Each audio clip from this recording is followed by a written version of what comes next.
So guys पहला सवाल देखते हैं। अगर log 2 log of 2 to the power x minus 1 log of 2 to the power x plus 3 AP में है तो x किसके बराबर होगा? AP में है मतलब twice of this term is equals to this term plus this term.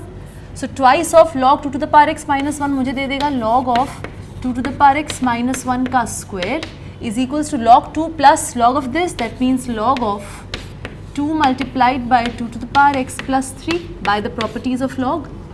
log to the base e is a 1 1 function, तो यहाँ आ जाएगा 2 to the power x का whole square plus 1 minus 2 into 2 to the power x is equals to 2 into 2 to the power x plus 6 because arguments will be same.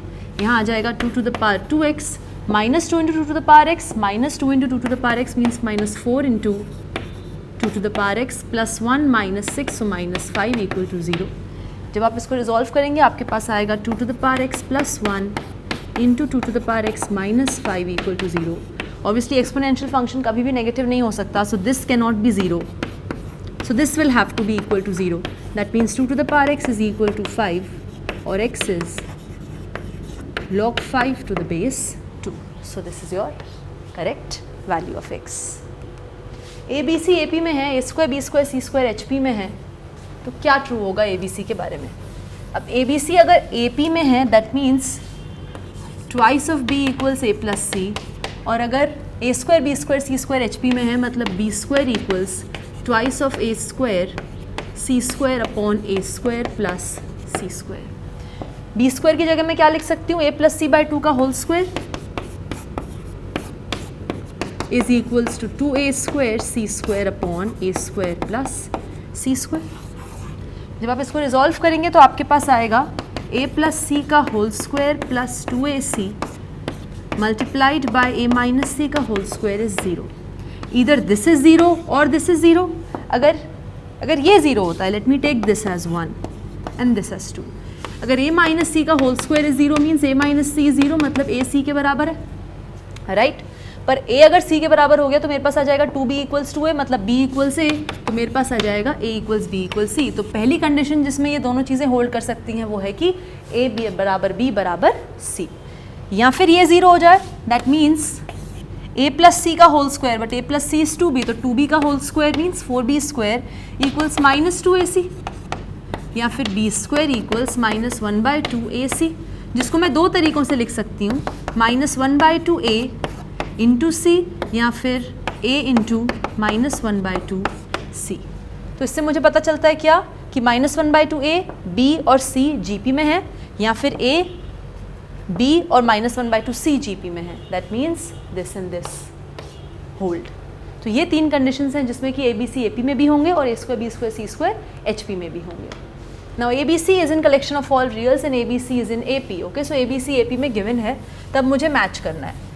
अब ABC अगर AP में already given है, that means her condition में ये तो hold कर ही रहा है कि 2b इक्वल्स a प्लस सी. उसके बाद मुझे गिवन है अगर a square b square c square भी AP में हो, means twice of b square is a square plus c square. अब a plus c whole square किसके बराबर हो जाएगा? 4b स्क्वायर के, जिसको मैं ट्वाइस ऑफ 2b स्क्वायर लिख सकती हूँ. पर a plus c whole square is a square plus c square plus 2ac and 2b square is a square plus c square, so ये हो जाएगा 2a square plus 2c square. Now 2a square minus a square is a square, 2c square minus c square is c square minus 2ac, तो ये आ जाएगा a minus c whole square is 0. That means a c के बराबर है, पर अगर a c के बराबर है तो 2b 2a के बराबर है, that means b a के बराबर है. So you get a equals b equals c, so a gets matched to b.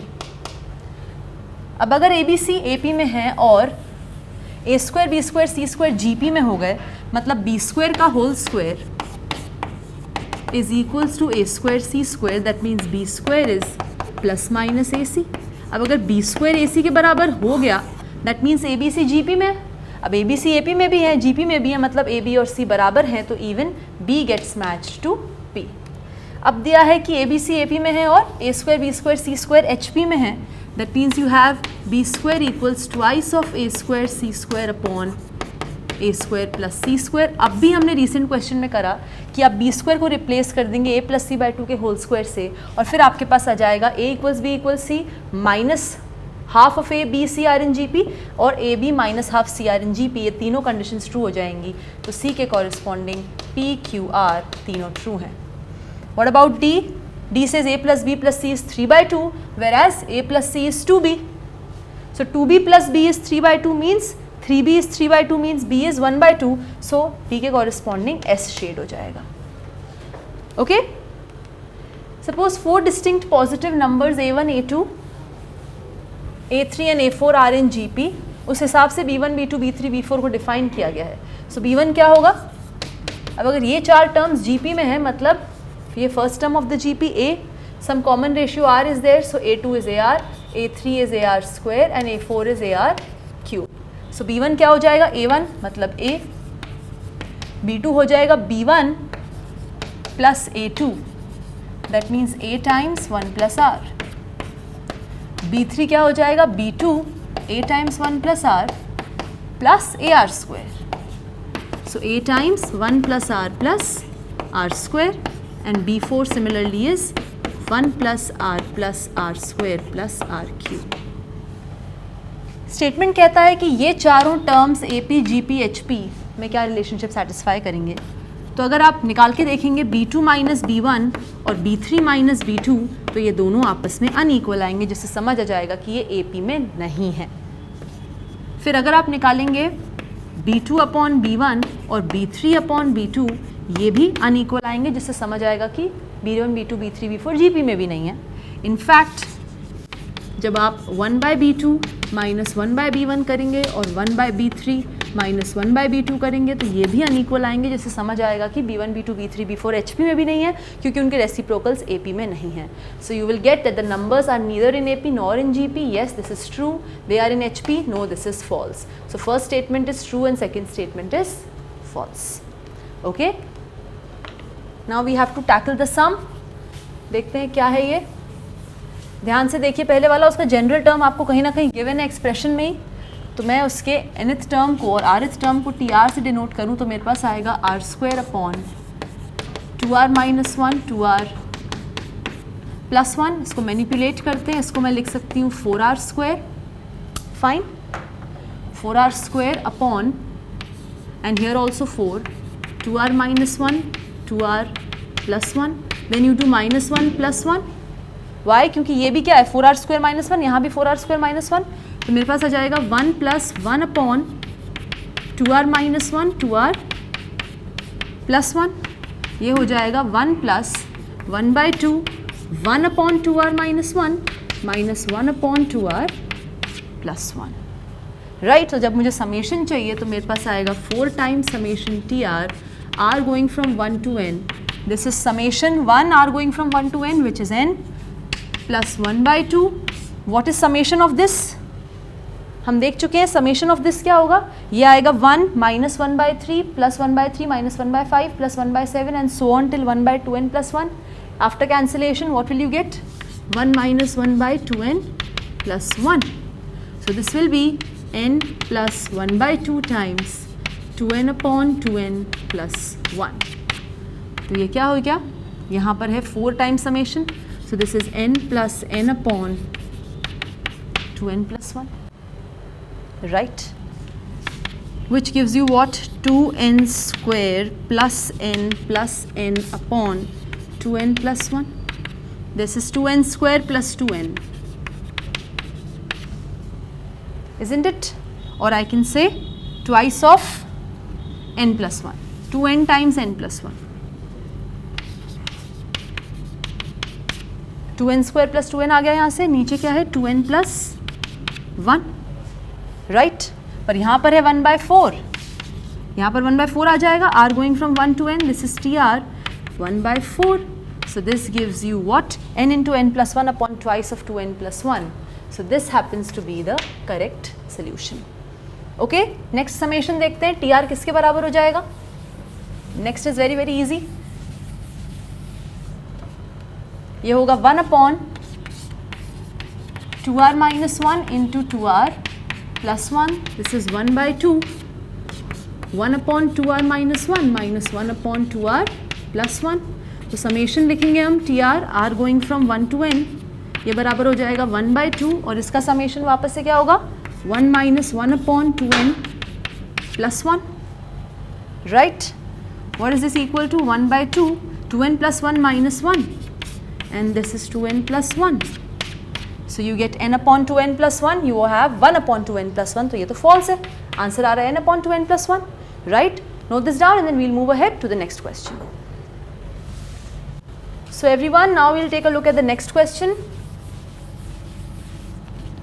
Okay, so sixth question दे रहा है हमें क्या, एक पैराग्राफ जिसमें एक सीक्वेंस है t1, t2, t3 and so on. If it is possible to find a function f of r such that ये है देन दिस होल्ड्स. इसका यूज़ करते हुए आगे के 3 सवालों को सॉल्व करना है. सो ट्राई टू सी कैसे ये पैराग्राफ इस सवाल को सॉल्व करने में काम आएगा. Then we'll start with the main solution. So everyone, हमें स्टार्ट करना था सिक्स्थ क्वेश्चन. यहाँ पर हम देखेंगे सबसे पहला सवाल जो कह रहा है summation r going from 1 to infinity 1/4r² - 1 क्या होगा. So let me take the rth term as 1/4r² - 1.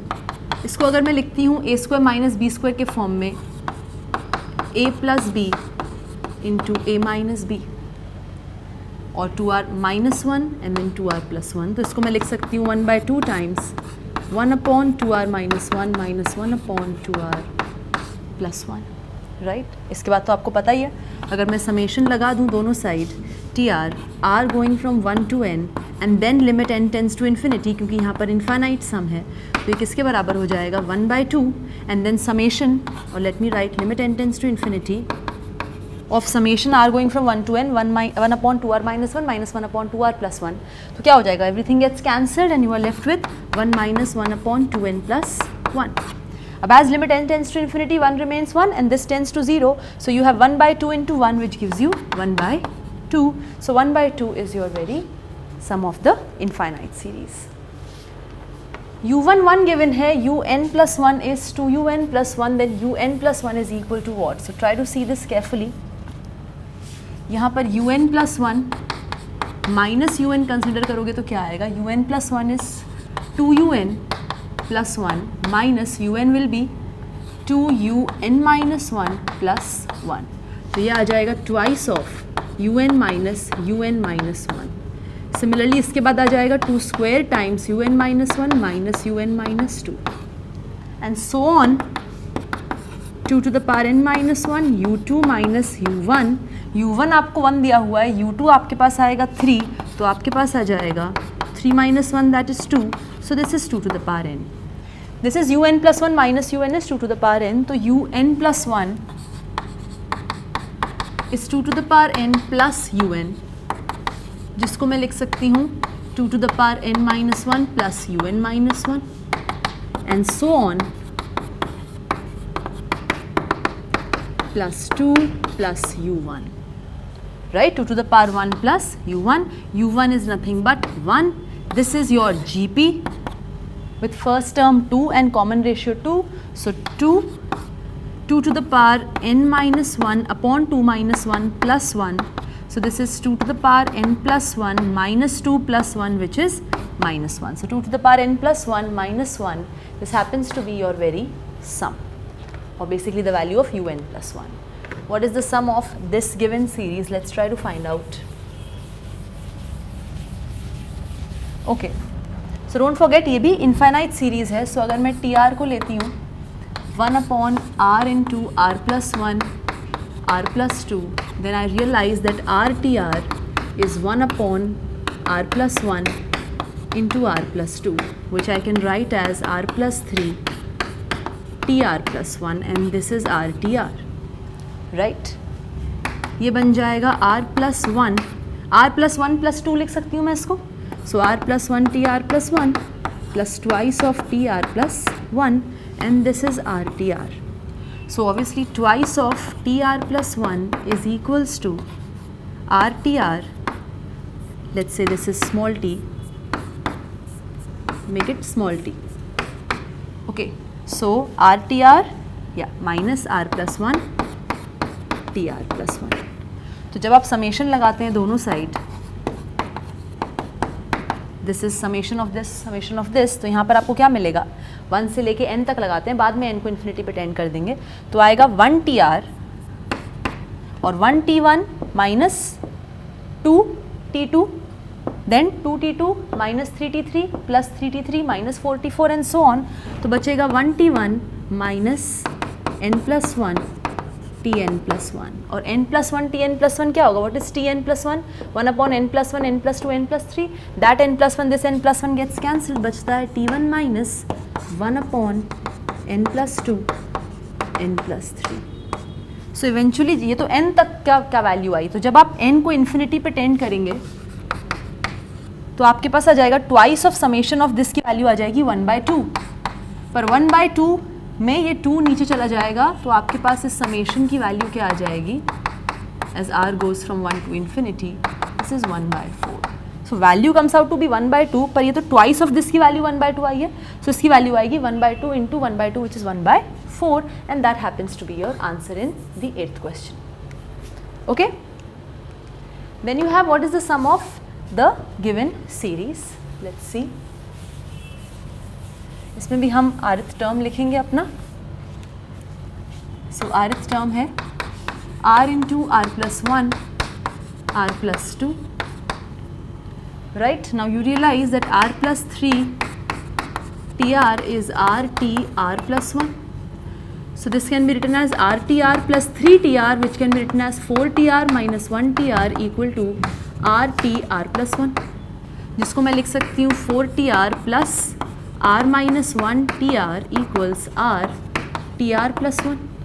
That means 4tr is equals to r+1 minus r minus 1tr. जब आप समेशन लगाएंगे what are you gonna get? Again the same situation जैसे आ रही थी हमारे पास. सो यहाँ पर आप समेशन लगाएंगे एंड यू विल रिजॉल्व 4 को उधर ले जाएंगे tending n to infinity. You will very easily get 6 times n plus 3c4 as your answer. You can complete that. If xn is this for all n even, then what is the value of x51 upon 13 into 51 square? जैसे expression दिया हुआ है x51 की तो direct value पता नहीं है क्योंकि xn की ये वैल्यू है जब n इवन है. तो x51 को लिखा क्या जा सकता है? x50 plus 51 square according to this expression. x50 क्या है? 50 तो even है. So it is 50 into 51 का square upon 2 plus 51 square. So this gives you 25. So this is 51 square and then you have 25 plus 1. So this gives you 51 square into 26, which is 13 into 2, and this is your x51. So x51 upon 13 into 51 square is the integer 2, and therefore this completes my discussion over all the questions. That's it from my side. Thank you.